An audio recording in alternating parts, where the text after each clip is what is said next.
কথাগুলো মন দিয়া শুনবেন।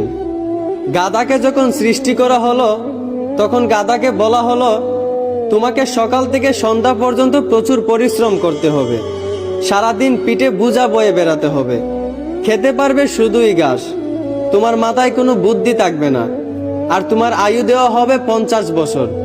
এইটা শুনে গাধা বলল, হে প্রভু, আমাকে 50 বছর না দিয়ে 20 বছর আয়ু দিন, আমি এত বছর বাঁচতে চাই না।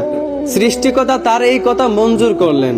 তারপর যখন কুকুরকে সৃষ্টি করা হলো তখন কুকুরকে বলা হলো, তুমি হবে মানুষের একজন কাছের বন্ধু, আর তোমার খাবার হবে মানুষের থেকে যাওয়া জুটা খাবার, আর তোমার আয়ু দেওয়া হবে 30 বছর।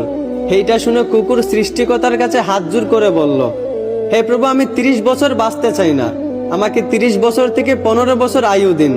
সৃষ্টিকর্তা তার এই কথাও মঞ্জুর করলেন। তারপর যখন